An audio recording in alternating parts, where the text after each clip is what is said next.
Puji dan syukur kita panjatkan kehadirat Allah Subhanahu wa Ta'ala karena telah melimpahkan rahmat dan karunia-Nya sehingga kita dapat hadir dan berkumpul di Zoom meeting ini. Tak lupa sholawat serta salam kita sampaikan kepada sebaik-baiknya panutan Nabi besar Nabi Muhammad SAW. Perkenalkan, saya Yulita Widiawinasih, asisten laboratorium praktikum pasar modal 2021 yang akan menjadi MC sekaligus moderator pada pagi hari ini.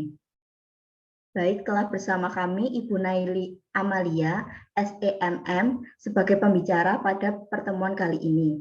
Mohon perhatian peserta sekalian, Zoom akan dikunci beberapa saat setelah pemaparan materi.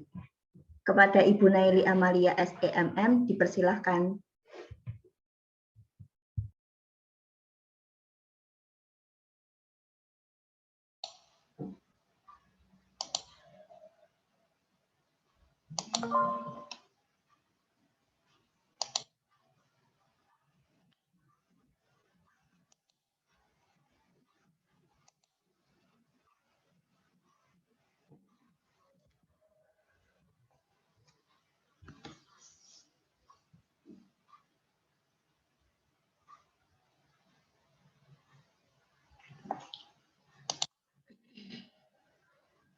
Oke, sudah dengar ya suara saya ya?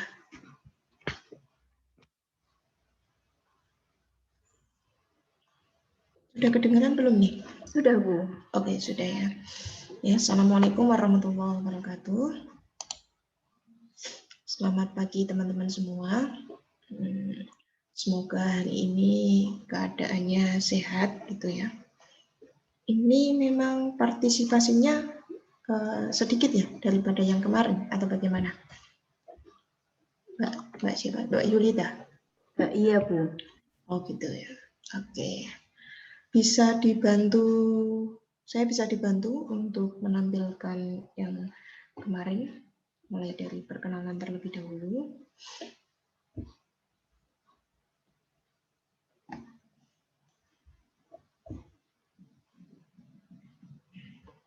Oke, baik teman-teman semua, ini adalah pertemuan kita yang pertama, mungkin sebelumnya kita belum pernah ketemu gitu ya. Karena maka dari itu saya ingin perkenalan dulu ya. Ada pepatah tak kenal maka tak sayang gitu ya. Ya, oke, perkenalkan nama saya Naili Amalia SEMM ya. Next saja, Mbak. Oke, tempat tanggal lahir saya dari Jepara ya. 25 Maret 1996. Mungkin ya bisa dikatakan golongan masih muda gitu ya. Ya, terus saya anak ketiga dari 3 bersaudara, anak bontot gitu. Alamat saya berada di Jepara, ya. Tapi sekarang mulai akhir tahun 2020 saya pindah berdomisili di Perum Rosari Indah, Mojosongo Jepres karena ikut dengan suami dan alhamdulillah diberi kesempatan untuk pertama kalinya gitu saya bisa bertatap muka melalui online gitu dengan teman-teman. Saya gabung pada FEBI ya, FEBI IAIN. Nah, ini ada nomor handphone saya, mungkin ketika nanti teman-teman ada yang mau didiskusikan atau mau sekedar tanya apa itu mengenai saham dan lain sebagainya, bisa saja, insya Allah akan saya balas gitu. Oke, agama Islam, negara Indonesia. Next. Oke, ini riwayat pendidikan saya dari SD dekat rumah gitu, dari SMP mulai SMA saya udah sekolahnya di Kudus karena emang rumah saya itu kabupatennya Jepara tapi berdekatan dengan Kudus gitu. Jadi saya tidak asing dengan yang namanya Solo atau Surakarta gitu ya. Karena dari tahun 2014 saya sudah kuliah di UMS ya, mungkin dekat dengan IAIN sana, sebelah-sebelah sana. Nah, di UMS mulai dari tahun 2014 itu. Terus saya setelah lulus dari UMS saya lanjut kuliah lagi S2 di Undip ya, di Undip. Lalu saya lulus tahun 2019 tapi saya wisuda awal tahun 2020 gitu. Mungkin ada beberapa waktu pada saat pandemi gitu. Setelah saya lulus langsung pandemi gitu. Pandemi yang membuat saya untuk berkegiatan di rumah gitu. Baru akhir tahun saya baru keluar dari rumah. Next. Ya, ini ada beberapa karya ilmiah saya. Ya, tidak jauh juga dari yang namanya saham gitu ya. Dunia persahaman itu. Saya tulis mulai dari S1 hingga S2 gitu mengenai saham, ada yang mengenai pembentukan portofolio, ada yang mengenai reaksi pasar modalnya ya, adanya terjadinya abnormal return atau tidak seperti itu. Nah, ini ada beberapa tulisan saya bisa menjadi referensi buat teman-teman semua ketika ingin nanti menulis skripsi atau menulis karya ilmiah yang berkaitan dengan saham, bisa kita diskusikan juga boleh gitu. Karena saya sangat tertarik itu ya dengan dunia saham, karena ternyata di dalamnya itu masih banyak banget yang belum banyak kita teliti gitu ya. Masih jarang dilirik sama orang gitu. Karena biasanya orang keuangan pastinya mainnya kinerja saham, kinerja keuangan gitu. Kinerja keuangan perusahaan gitu. Tapi kalau yang penelitian mengenai saham itu jarang banget. Dan ini adalah tantangan bagi teman-teman dan ide bagi teman-teman ya, untuk bagaimana ke depan nanti bisa menulis ilmiah mengenai saham. Dan banyak banget topiknya gitu. Bukan hanya pembentukan portofolio, terus abnormal return, bukan hanya itu, tapi yang lainnya juga banyak, kayak valuasi dan lain sebagainya, itu masih banyak banget dan bisa kita kembangkan gitu. Oke, next.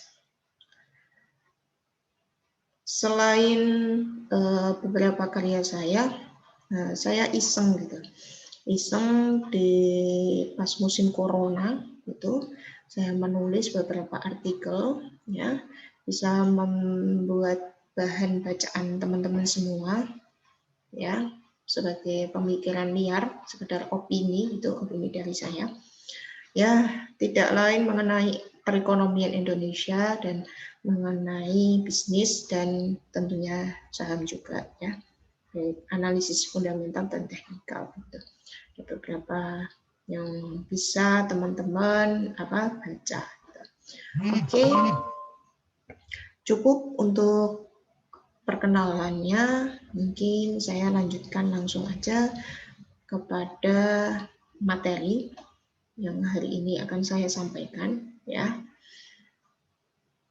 Pertama-tama saya tidak akan masuk langsung ujuk-ujuk gitu, tidak. Tapi saya memperkenalkan kepada teman-teman terlebih dahulu mengenai saham itu seperti apa gitu ya. Pasar modal itu seperti apa. Hingga saya mengangkat konsep ya pada dasar pasar modal.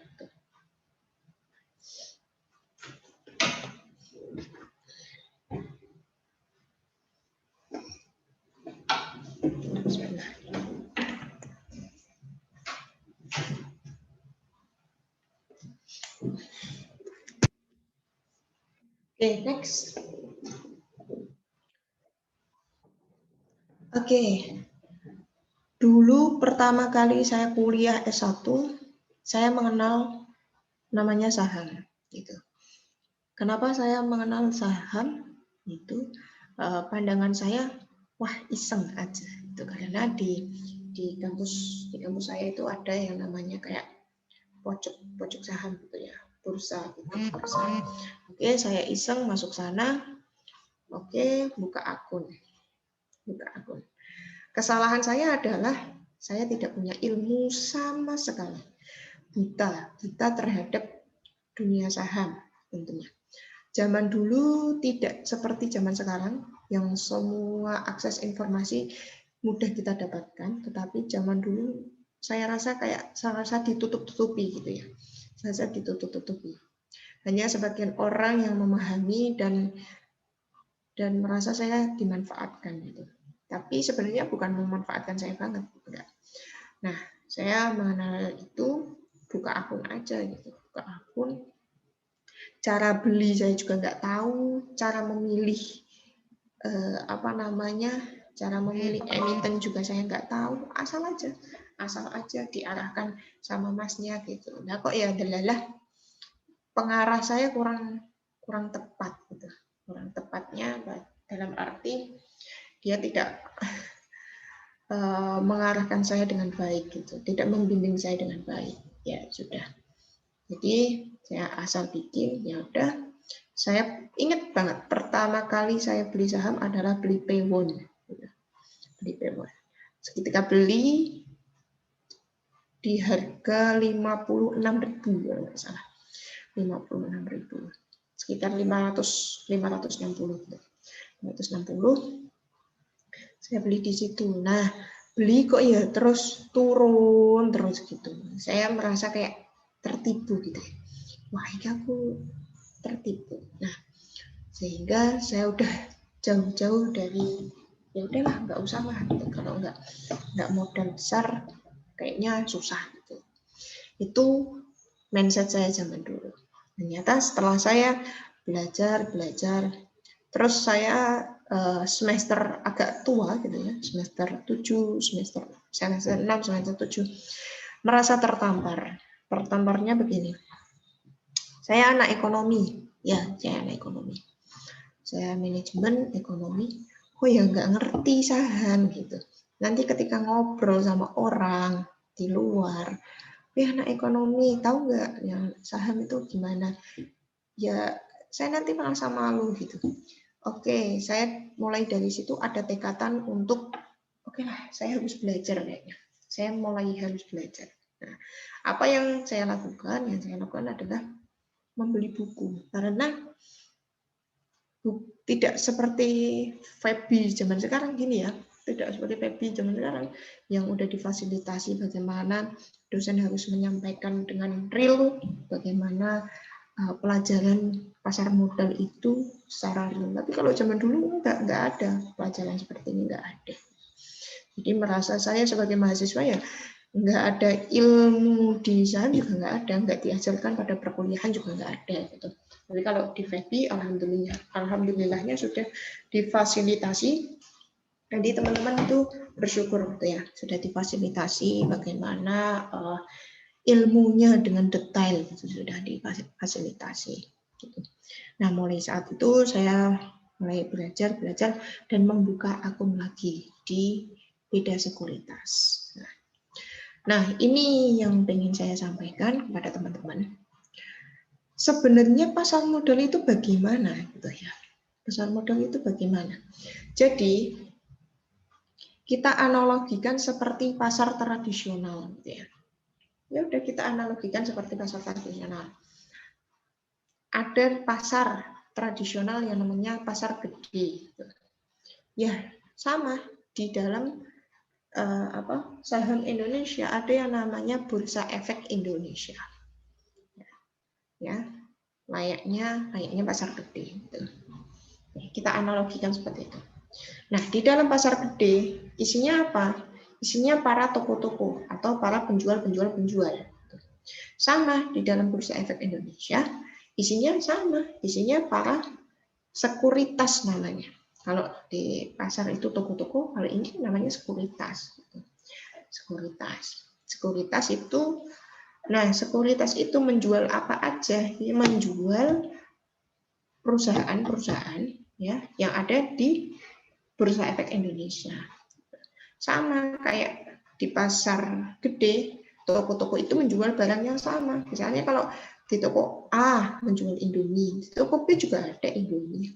Toko A menjual sabun Lifebuoy, toko B juga sama sabun Lifebuoy. Produknya kan sama, cuman yang membedakan adalah kita beli di toko A atau beli di toko B. Gitu. Transaksinya kita beli di toko A atau beli di toko B. Sama seperti halnya di Bursa Efek Indonesia gitu. Nah, kita belinya sama si Sekuritas Mandiri Sekuritas, BNI, Valpuri, IPOT, MNC dan lain sebagainya itu jualnya sama, yaitu ada produknya ICBP, INDF, BPCA, BPNI gitu. Nah, itu sama dia memperdagangkan itu. Bedanya apa?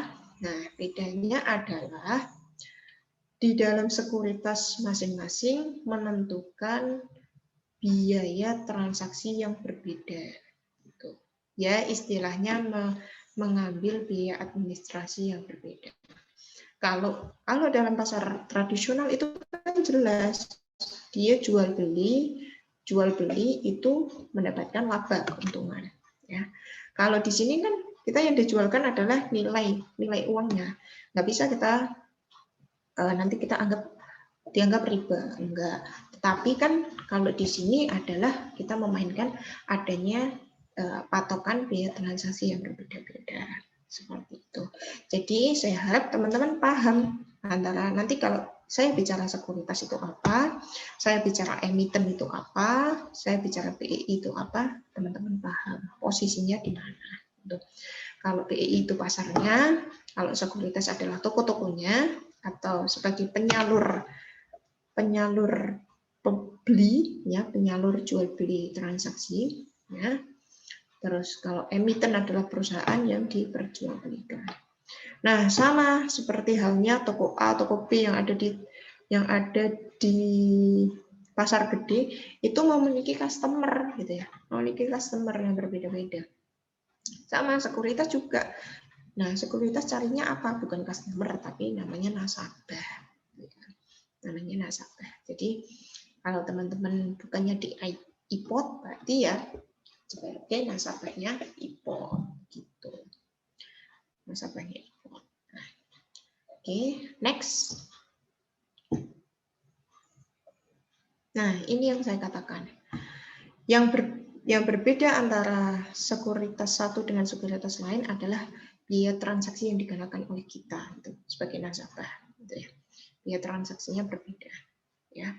Sudah saya jelaskan di situ ada biaya transaksi ketika Mirai 0,15, ketika MNC 0,918, ketika buy dan sell itu yang berbeda. Ya, itu adalah kebijakan masing-masing dari sekuritasnya, ya, karena berbeda.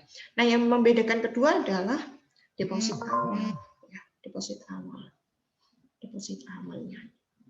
Oke, mungkin teman-teman bisa, ya, mungkin teman-teman bisa buka 100.000 gitu ya, kalau teman-teman biasanya 100.000. Udah kerjasama dengan Indo Premier gitu ya, 100.000 buka akun dapat gitu. Tapi kalau Anda langsung ke sekuritas itu nggak boleh, dapat 100.000 itu nggak boleh. Anda langsung ke BNI sekuritas 100.000 nggak boleh, nggak bisa. Nah, bagaimana tipsnya? Saya mempunyai tipsnya, teman-teman. Jadi teman-teman bisa misalnya aku pengen ke sekuritas lain gitu. Misalnya saya pengen ke sekuritas MNC, gimana ya caranya? Kalau biar nggak depositnya itu mahal banget, bagaimana ya? Caranya adalah yang pertama, kalian pantau terus yang namanya IDX atau BEI, SPM BEI, Sekolah Pasar Modal BEI. Di setiap kota itu ada, Jadi nanti ketika hampir setiap bulan itu pasti ada SPM, nah, Sekolah Pasar Modal. Ketika nanti Anda masuk di SPM, itu biaya yang dikenakan hanya 100.000. Gitu. Tetapi kalau ujuk-ujuk kalian ke sekuritasnya, gitu ya, misalnya langsung ke Mirai, Pak saya mau bikin akun, gitu, nggak boleh 100.000. Pasti kan hanya 3 jutaan lebih gitu. saldo awalnya harus 3 juta lebih. Gitu.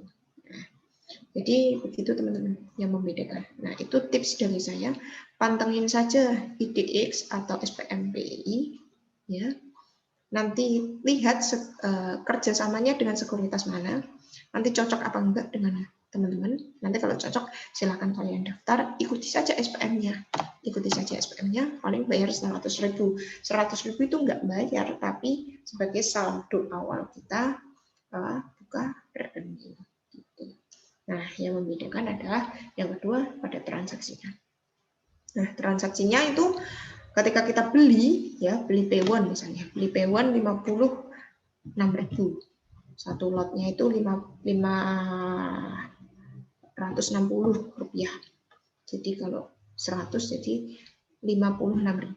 56.000 itu, nah ketika kita beli dikenakan biaya 0,18% dari 56.000.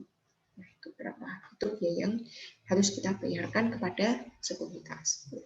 Begitu nanti kita jual, ya sama. Karena P1-nya naik menjadi 600 rupiah, jadi kalau 160.000, 60.000 kita pengen jual, nah ketika nanti kita jual juga kita dikenakan biaya 60 biaya tambahan sebesar 0,25% dari 60.000. Nah itu kebijakan persentasenya berbeda-beda antara sekuritas. Next. Oke, saya sudah jelaskan tadi sekuritas gitu ya. Sekarang kita membahas tentang emiten atau perusahaannya. Jadi dalam BEI itu banyak banget perusahaan-perusahaan yang terlisting atau terdaftar di situ. Nah untuk mempermudahkan kita itu makanya dibagi dengan yang namanya sektor. Sektor. Jadi di dalam BEI digolongkan menjadi 9 sektor. Ada 9 sektor. Sektor pertanian, pertambangan, industri dasar, aneka industri, industri barang konsumsi, properti, real estate, infrastruktur, utility, keuangan, perdagangan jasa, dan investasi. Itu berbeda-beda. Contoh yang masuk, perusahaan yang masuk pada sektor pertanian, ALI.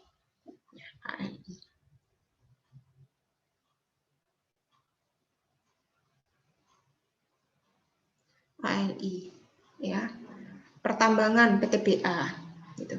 Ini salah satu contoh perusahaan-perusahaan yang masuk pada sektor gitu.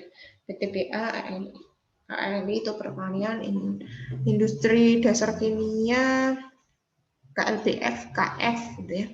KLBF, KF, terus aneka industri, Tekim,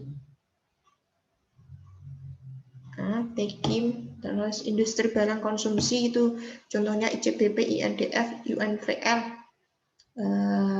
UNVL itu properti real estate itu P1, ada P1, ada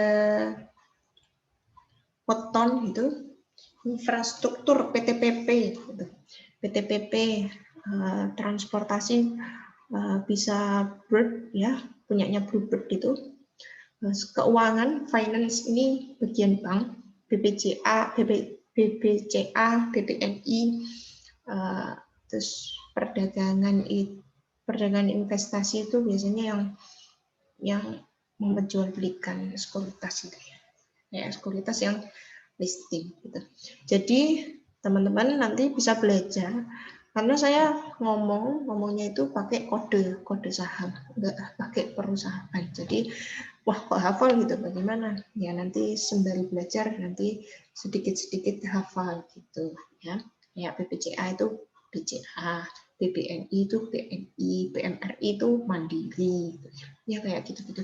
Itu adalah proses ya. Nanti kita sembari proses belajar. Next.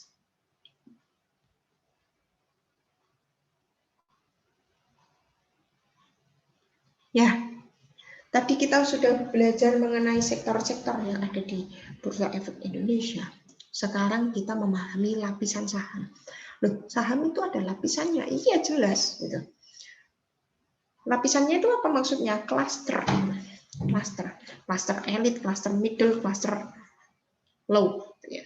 Kalau di saham namanya first liner, second liner, third liner.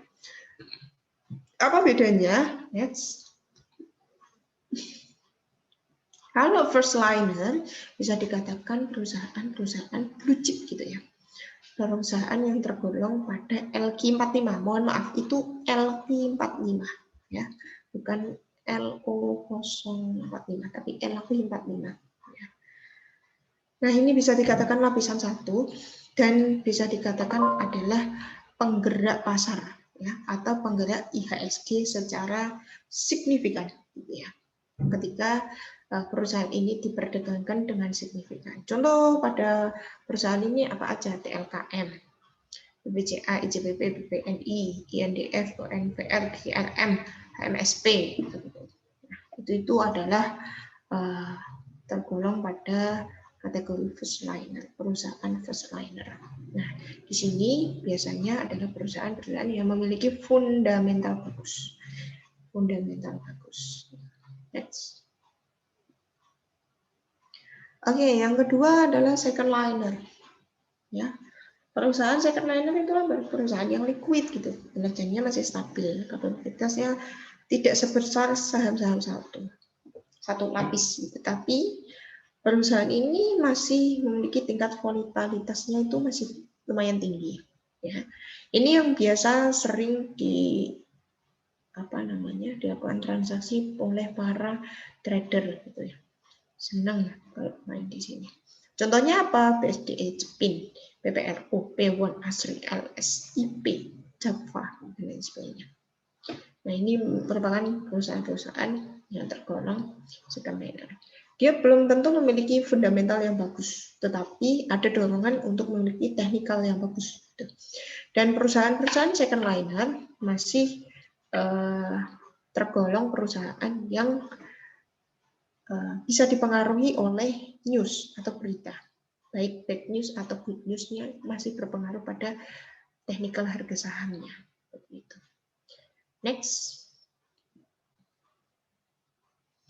Oke, yang ketiga adalah third liner. Bagaimana biasanya ini perusahaan yang memiliki pasar di bawah 500 M. Biasanya disebut dengan jungle stock atau penny stock gitu. Volume transaksinya tidak stabil, kadang kecil, kadang tiba-tiba ramai, tinggi gitu. Nah, ini yang sering dilakukan atau diperdagangkan atau dipermainkan oleh orang-orang tertentu gitu ya. Bandar gitu ya. Nah, ini bisa disebabkan harga mudah dimanipulasi juga gitu. Nah, saham-saham ini termasuk saham-saham gorengan.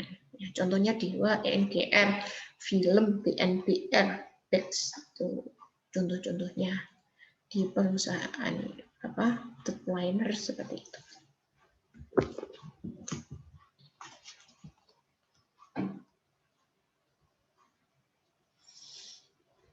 Oke. Next. Oke, jadi sebelum kita membeli saham, ya, kita harus tahu dulu sisi kita itu sebagai apa, sebagai trader atau sebagai investor, gitu ya.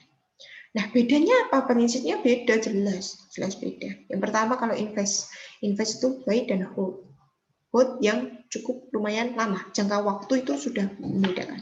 Kalau trading jangka waktunya lebih pendek. 1 minggu, 2 minggu, 1 bulan, 2 bulan. Tapi kalau invest itu lama, 1 tahun, 2 tahun, 3 tahun, sekitaran gitu, tahunan mainnya. Tapi kalau trading bisa hanya beberapa bulan juga bisa, hanya beberapa hari juga bisa, hanya beberapa minggu juga bisa, gitu ya. Nah, strategi yang digunakan juga berbeda. Kalau invest lebih mementingkan strategi fundamental karena dia lebih menggunakan lebih kepada perusahaan-perusahaan yang memiliki fundamental yang bagus. Ya. Tetapi kalau trading mementingkan pada perusahaan yang memiliki potensial teknikal, ya, potensial teknikal dalam waktu dekat itu akan naik, gitu, karena dia memikirkan adanya capital gain. Tapi kalau invest itu bukan hanya memikirkan capital gain, tetapi ada yang namanya value growth value growth atau pertumbuhan nilai, sama ada namanya dividen, ya, pembagian dividen, ya. Nanti ada juga yang namanya capital gain. Jadi pendapatannya banyak sumber gitu. Tapi kalau trading hanya satu, yaitu capital gain. Ya syukur-syukur kalau dia pas beli kebetulan pada saat pembagian dividen, itu juga bisa. Ya, jangka waktu juga berbeda. Terus fokusannya analisis juga sudah saya katakan, kalau invest itu pada fundamental, kalau trading pada teknikalnya. Next. Oke, ini juga perbedaan dari sisi psikologisnya, ya. Ya, selain tadi kalau invest itu fundamental, kalau trader itu teknikal, gitu. Nah, ini ada yang baris kedua, akumulasi beli saat harga turun, jual saat harga sudah kemahalan atau tak ada kemungkinan perusahaan bertumbuh. Gitu. Tapi kalau trading, beli ketika harga akan bergerak naik, jual ketika harga akan bergerak turun. Itu yang membedakan. Ya. Hold-nya pun membedakan seperti itu. Next. Nah, itu dari sisi psikologis. Kita baru membahas masuk yang namanya kepada analisis fundamental. Gitu ya. Analisis fundamental itu apa sih sebenarnya? Di mana analisis yang digunakan adalah kondisi perusahaan, baik secara ekonomi dalam laporan keuangan maupun secara kualitas seperti kinerja, manajemen, serta potensi perusahaan di masa depan. Terus analisis yang digunakan apa? Gitu ya. Yang digunakan ada EPS per PBV ROE DER tambah 1 dividend yield, ya, dividend yield. Ya, jadi mungkin kalau teman-teman keuangan gitu nggak asing dengan ini. Ini adalah konsep dasarnya gitu. Konsep dasar yang harus dianalisis bagi perusahaan-perusahaan yang emang kita analisis fundamentalnya, dari sisi fundamentalnya. Kita harus cari perusahaan yang fundamentalnya bagus, itu dinilai dari ini semua, EPS per PBV, ROE, DER, dan dividend yield. Oke, next kita bahas satu-satu. EPS. Apa sih EPS itu? Earning per share. Ya. Sebelumnya, Mbak. Kebanyakan. Ya. EPS, earning per share. Ya. Rumusnya bagaimana? EPS itu sama dengan net profit dibagi out share. Out share itu apa? Jumlah jumlah saham yang beredar. Jumlah saham yang beredar berapa? Profit dibagi jumlah saham yang beredar. Rasio ini menunjukkan seberapa besar keuntungan bersih yang didapatkan dalam setiap lembar sahamnya. Ya. Nah, yang baik itu EPS yang seperti apa? EPS yang selalu tumbuh stabil, gitu ya. EPS yang selalu tumbuh stabil. Kira-kira pertumbuhannya ya sekitar 10-20% per tahunnya. Gitu. Nah, ketika dia stabil dalam 5 tahun terakhir, bisa dikatakan ini perusahaan yang memiliki fundamental yang bagus. Bukan hanya dari satu sudut pandang saja, tetapi kita harus analisis yang lain, ya, bukan hanya EPS. Tapi kan tadi sudah saya runtutkan banyak, bukan hanya EPS, tapi ada PER dan lain sebagainya. Semakin besar, ya, semakin besar nilai EPS itu akan semakin baik tentunya. Tetapi dengan catatan, ya, outshare-nya itu harus tetap, gitu. Outshare-nya harus tetap. Ya, kalau outshare-nya meningkat, tapi EPS-nya meningkat ya sama saja, itu belum bisa dikategorikan perusahaan itu baik. Oke, next. Yang kedua yang harus kita perhitungkan adalah PER. PER itu apa? Price Earning Ratio. Ya, bagaimana rasio pertumbuhan antara harga per lembar saham dengan laba bersih lembar saham. Rasio PER itu menunjukkan lama waktunya dibutuhkan oleh perusahaan untuk mengembalikan modal yang kita investasikan, gitu ya. Jadi ini ditujukan untuk berapa lama sih modal kita ketika kita investasi di situ, gitu ya. Nah, ini sudah saya kasih catatan. Rumusnya adalah share price, ya. Share price itu harga per lembar saham dibagi EPS. Nah, EPS tadi yang sudah saya sebutkan, earning per share, ya, EPS tadi. Bisa dikatakan per yang memiliki per lebih kurang dari 10 kali itu bisa dikatakan murah. Ya. Per yang kurang dari 10 kali bisa dikatakan murah, tapi kalau memiliki per yang lebih dari 20 kali itu bisa dikatakan mahal, gitu ya.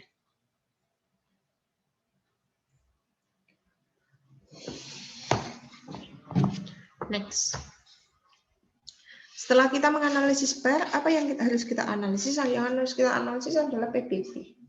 Price to book value, yaitu rasio perbandingan antara harga per lembar saham di pasar dengan nilai buku suatu perusahaan. Rumusnya bagaimana? Kita harus cari PBV dulu. Ya. Tapi kalau saya rasa, ya teman-teman semua, ketika kita melihat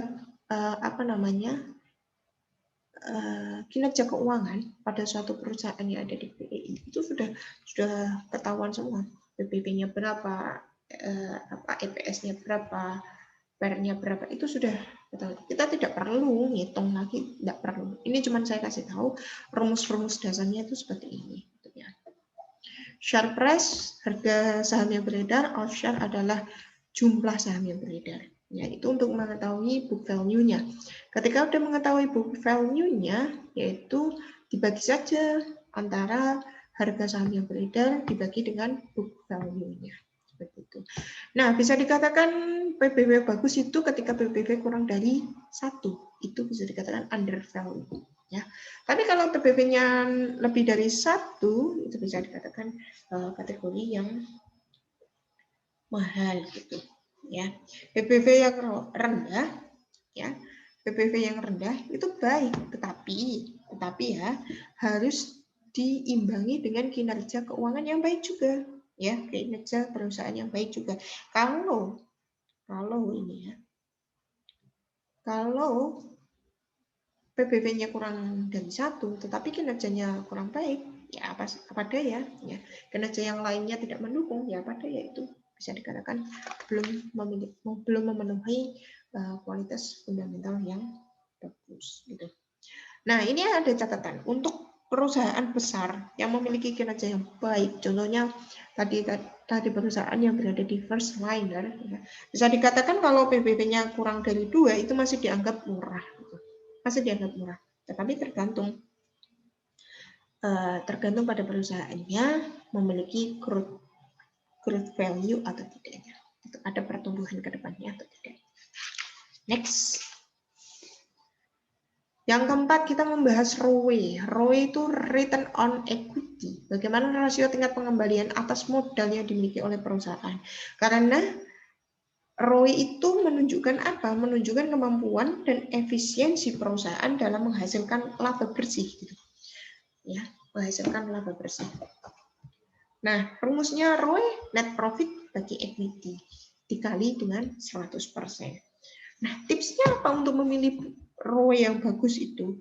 Ya jelas, yang harus memiliki pertumbuhan ROE di setidaknya 5 tahun terakhir, gitu ya. Nah, pada umumnya ROE yang baik itu adalah ROE yang di atas 15%. ROE yang baik itu adalah ROE yang di atas 15%. Tapi kalau perbankan 12% itu sudah dianggap baik. Karena analisis perbankan dengan perusahaan manufaktur dan lain sebagainya itu berbeda. Gitu. Karena perusahaan perbankan itu memiliki kriteria yang khusus. Ya. Nah, yang dikatakan ROE bagus adalah ketika perusahaan itu mampu stabil meningkatkan ROE-nya.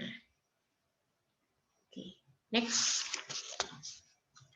Yang kelima itu DER, debt to equity ratio, yaitu perbandingan antara total utang terhadap modal bersih ekuitas yang diperoleh oleh perusahaan.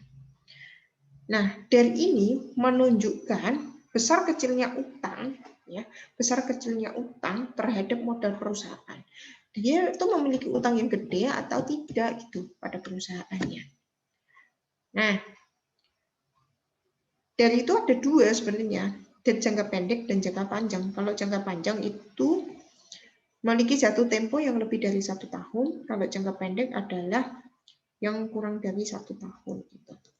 Nah, secara umum perusahaan yang memiliki perusahaan yang dikatakan memiliki DER bagus itu adalah DER yang kurang dari 1%. Kurang dari 1. Ya. Itu masih dikatakan memiliki kondisi utang yang aman gitu ya, kondisi utang aman. Tapi beda kalau perbankan. Perbankan itu kalau DER-nya 5 sampai 7 itu masih dianggap wajar. Karena apa? Perusahaan perbankan emang membutuhkan utang yang jauh lebih tinggi daripada perusahaan-perusahaan manufaktur dan lain sebagainya. Seperti itu. Saya harap kalau perusahaan manufaktur itu ya ini DER-nya harus kurang dari 1. Oke, yang keenam, ini saya tambahkan sendiri, yaitu dividend yield. Bagaimana dividend yield itu? Dividend yield adalah rasio perbandingan antara dividen per lembar saham dengan harga saham. Ini untuk apa sih sebenarnya? Menunjukkan seberapa besar laba bersih yang akan dibagikan kepada pemegang saham. Nah, ini yang bagi catatan teman-teman semua, ya, bagi catatan teman-teman semua. Ketika perusahaan memiliki ya rajin membagikan dividen, ini sebagai catatan perusahaan ini bagus. Ya. Dividen yield yang bagus itu adalah sekitar 3%, gitu ya. 3%. Ya, itu bisa dikatakan rasio dividen yield yang bagus dan cocok untuk kita investasi. Ya. Sekitaran 3%. Segitu. Ya. Ini adalah tips yang ketika kita analisis fundamental. Oke, materinya sampai sini teman-teman semua. Nanti kita lanjut dan bahas pertemuan berikutnya. Masih ada 1 kali pertemuan lagi dengan saya. Tuh, teman-teman. Mungkin ada yang mau kita diskusikan, monggo.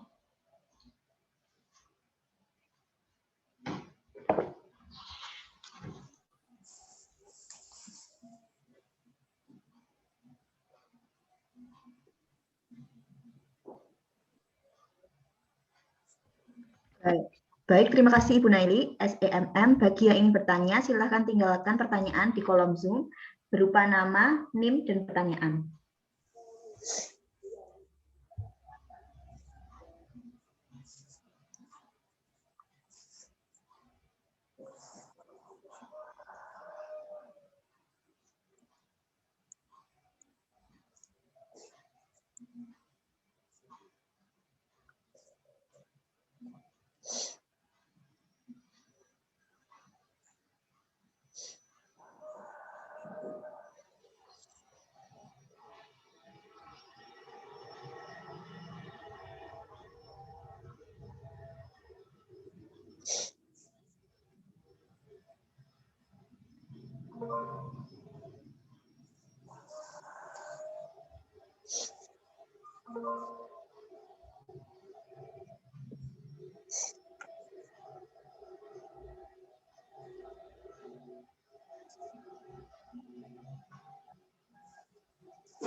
Apakah ada yang ingin ditanyakan, teman-teman?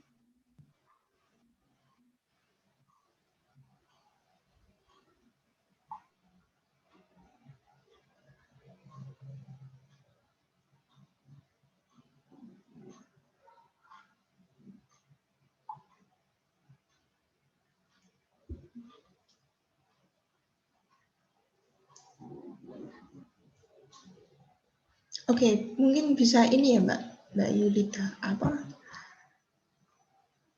Unmute-nya dibuka dulu. Ya. Bisa unmute sendiri, Bu. Gitu, Bu. Oh iya. Ya.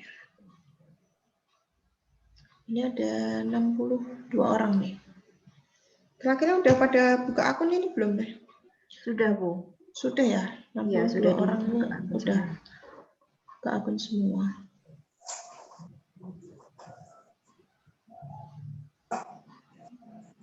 Ya, Ale Dela, coba saya pengen ini deh. Tanya dulu, Ale Dela. Yuk di kameranya di on dulu yuk. Dila, itu siapa tuh? Ale Dila. Ale Dela Rama. Kok nggak bisa di itu? Ale Dela bukannya Aulia. Woi.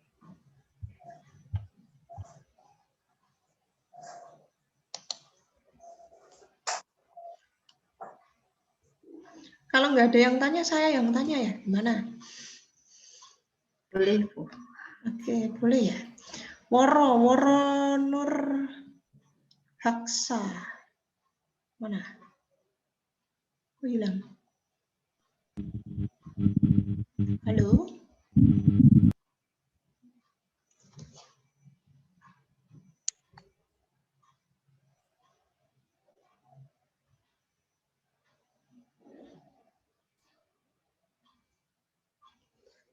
Woro Nur Haksa mana tadi? Hadir, Ya. Bu. Ya, oke. Saya mau tanya, udah buka akun kapan? Udah dari semester 1 itu, Bu. Udah semester 1. Wah, bagus nih, Mbak Tim. Udah beli apa aja?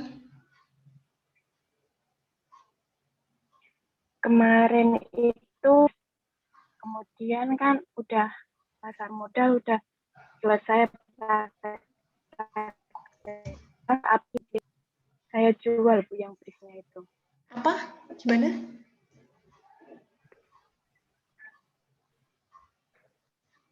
Mohon maaf, suaranya putus-putus. Udah beli apa aja, Mbak Woro?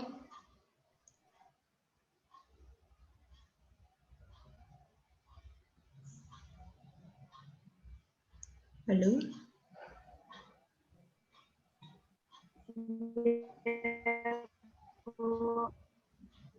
TLKN.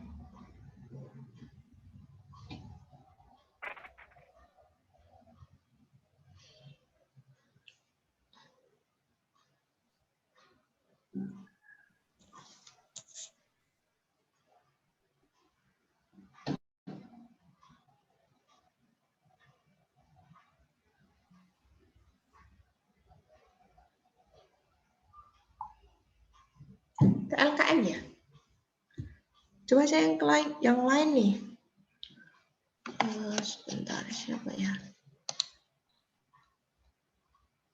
Ramadina. Ramadina.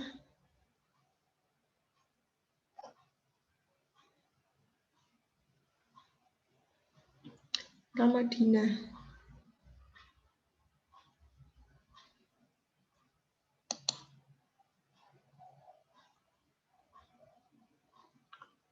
Oh, nggak ada orangnya semua ya? Gimana nih? Ada orangnya nggak nih? Malu mungkin, Bu. Lucu. Kalau nggak, besok pertemuan selanjutnya masih ada pertemuan lagi ya saya? Di lab ya? Masih, Bu. Iya. Masih. Pertemuan itu, analisis teknikal. Ya. Oke, nanti mungkin ini ya, apa namanya? Kameranya suruh on gitu ya. Ya, Bu. Baik, Bu. Biar ini, orangnya nggak hilang. Ini Muhammad inilah. Muhammad siapa ini namanya? Ramadhani. Oh, Ramadhani. Iya, halo. Muhammad Ramadhani.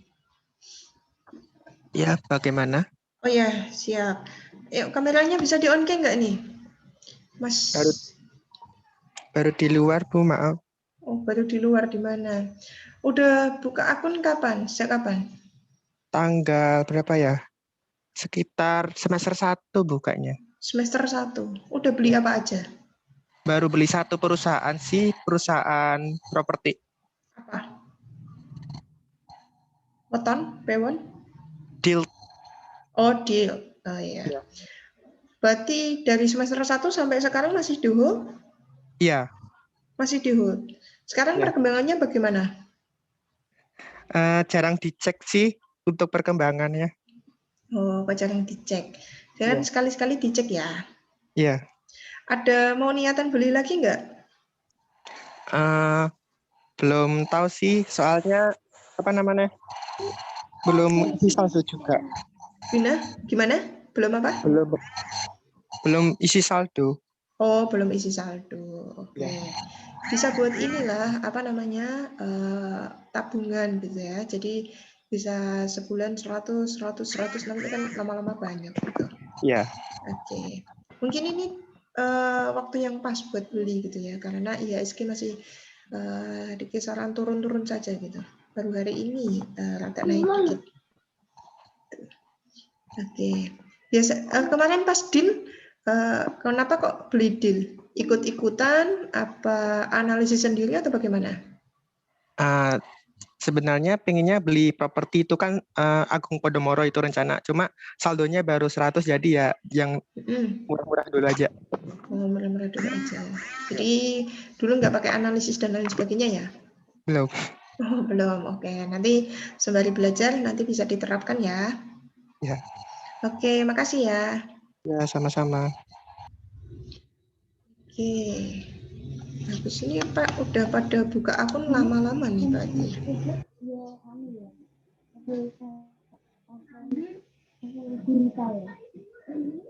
Oke. Aisyah. Aisyah, halo.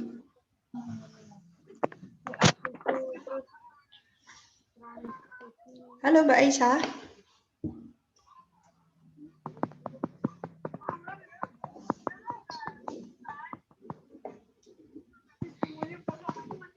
Hilang nih.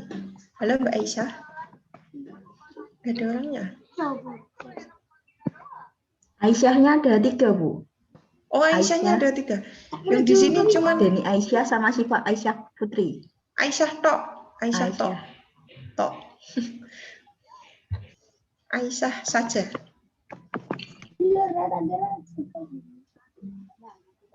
Oke, halo. Mana nggak ada ya? Aisyah saja.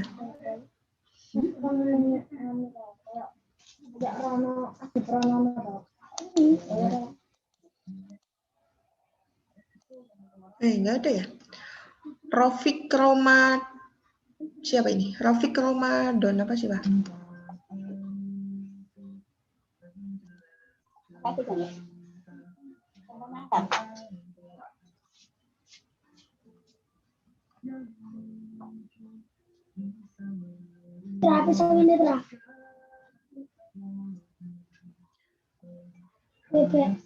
Rafiq Ramadona.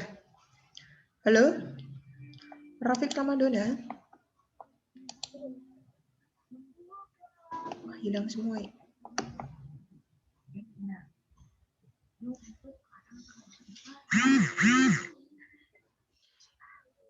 Hilang semua. Ini kelas berapa aja, Mbak?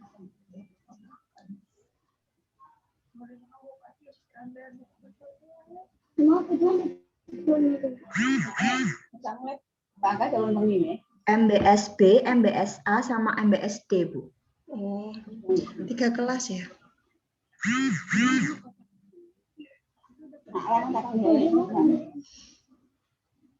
Dua.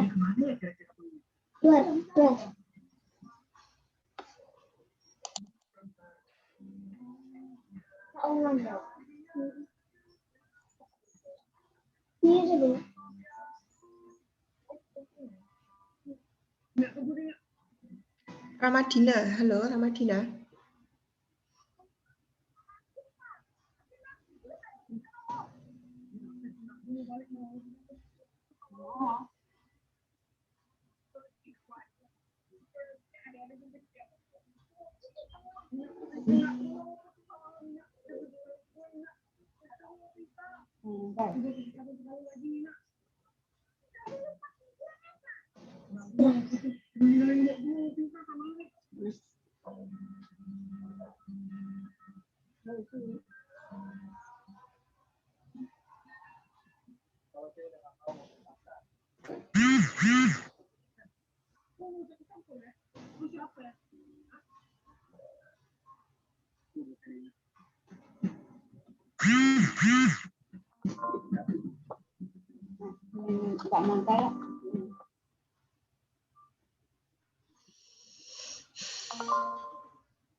Ini tidak ada yang mau ditanyakan teman-teman semuanya?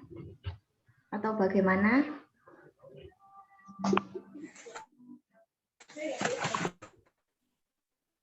Lutfiah mungkin mau tanya itu, Lutfiah Nur Afifah.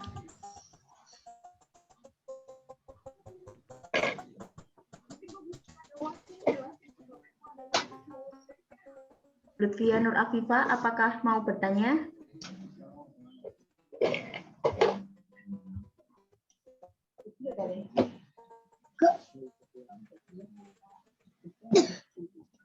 Apa?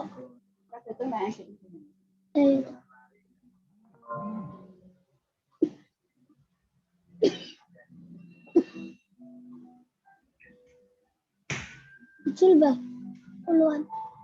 Pecah. Kan apa ya? Biasa. Hah?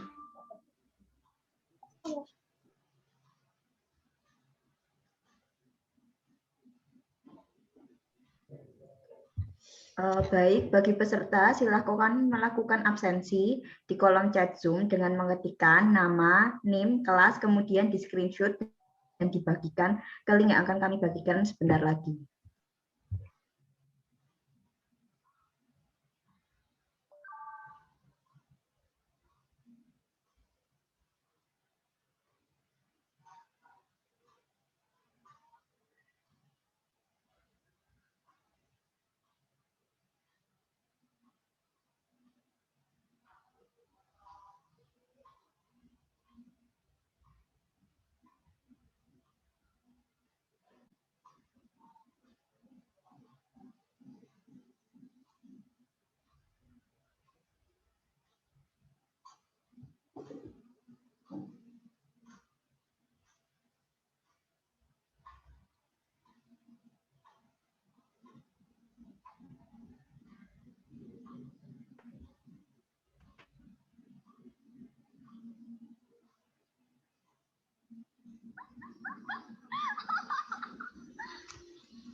Bu Naili, gimana kalau saya aja yang tanya, Bu?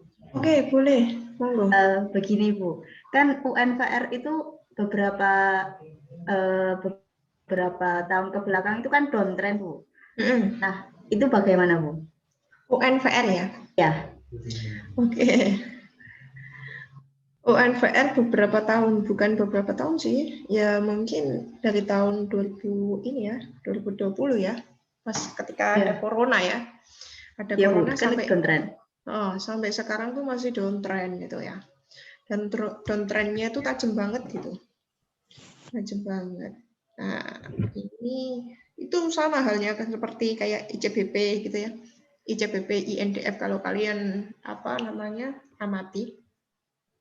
Ya emang lagi pasarnya consumer good gitu masih pada downtrend gitu. Dan ini merupakan momen. Menurut saya ini adalah momen karena downtrendnya udah lama banget, udah hampir 1 tahun gitu. Hampir 1 tahun. Kita bisa nyicil sedikit-sedikit kalau memang mau buat invest gitu ya. Ya walaupun belum ada titik kebalikan buat UNPR kemarin, saya juga baru nyicil UNPR. Baru aja beberapa hari yang lalu. Gitu. Nah, ya masih kategori downtrend. Tapi ini menurut saya masih sudah tergolong pada valuasi yang sangat-sangat terdiskon. Terdiskon. Bisa buat teman-teman, bisa buat cicil sedikit-sedikit nanti.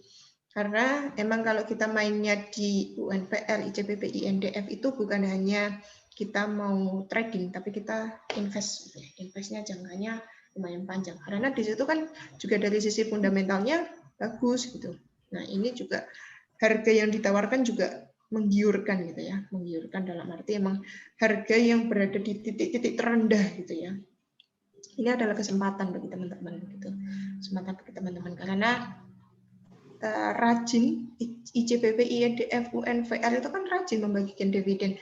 Mungkin di pertengahan tahun nanti bisa kita bagi dividen gitu. Kalau ini di bulan ketiga, bulan keempat itu bagi-baginya bank ya, finance itu baru bagi-bagi dividen gitu. Tapi kalau di consumer good itu pertengahan tahun biasanya ada pembagian dividen. Ini salah satunya ya dicicil aja gitu. Kalau pengen invest ya masuk sekarang gitu ya. Walaupun masih dalam dari sisi teknikalnya emang masih downtrend gitu ya. Ya nggak apa-apa. Gitu. Berarti saat ini UNVR itu masih under value ya, Bu? Ya, masih under value banget. Karena itu tadi, ini saja baru saya cek ya. Ini harganya di 6.250. Itu terendah banget tuh daripada sebelum-sebelumnya. Oh, sebelumnya itu terendah 6.150. Itu terendah. Ini naik 100 rupiah. Naik 100 rupiah. Itu masih under value. Jadi ini merupakan kesempatan karena perusahaan-perusahaan yang belum boom gitu ya ketika terjadi corona. Jadi gini ceritanya, adanya corona 1 tahun yang lalu itu membuat semua perusahaan, semua sektor dan semua perusahaan yang berada di BEI itu membuat harganya jatuh gitu ya, jatuh sedalam-dalamnya jatuhnya. Terus, nah semua itu hampir semua sektor itu sudah melakukan boom atau berbalikan arah gitu, berbalikan arah di akhir tahun kemarin, seperti di bulan Oktober, September, Oktober, November itu sudah berbalik arah gitu. Itu maksudnya dari Maret itu dia downtrend, terus di September, Oktober, November itu dia melakukan uptrend dan uptrendnya juga lumayan bagus dan di akhir tahun sampai awal tahun kemarin, Januari kemarin, pada taking profit gitu, pemanfaatan ada momentumnya si corona gitu. Dan yang ketinggalan menurut saya ini ya, ketinggalan yang belum bangkit itu ya consumer good ini. Consumer good ini. Consumer good itu ya seperti ICBP, INDF, Unilever ini belum berbalik arah sampai sekarang gitu. Jadi selama 1 tahun terakhir dia downtrend terus. Tapi ini merupakan kesempatan bagi teman-teman buat investasi gitu. Karena dimana ini tervaluasi sangat-sangat terdiskon. Gitu.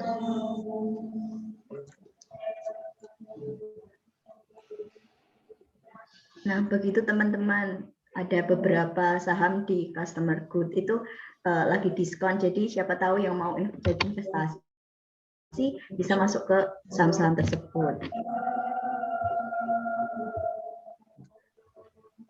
Mungkin bisa kita cukupkan saja Bu Naili kalau tidak ada yang mau bertanya. Siap, terima kasih atas kesempatannya Mbak Yulita. Dari saya akhiri. Wassalamualaikum warahmatullahi wabarakatuh. Sampai jumpa Waalaikumsalam kembali. warahmatullahi wabarakatuh. Salam warahmatullahi wabarakatuh. Sudah sampailah kita di penghujung acara praktikum pasar modal pada pagi hari ini. Terima kasih saya ucapkan kepada Ibu Naili Amalia SEMM yang sudah berkenan hadir dan memberikan materi pada pagi hari ini. Terima kasih saya ucapkan kepada peserta praktikum sekalian. Mohon maaf apabila ada kesalahan dari saya, baik perbuatan maupun perkataan. Wabillahi taufiq wal hidayah. Wassalamualaikum warahmatullahi wabarakatuh. Waalaikumsalam warahmatullahi wabarakatuh.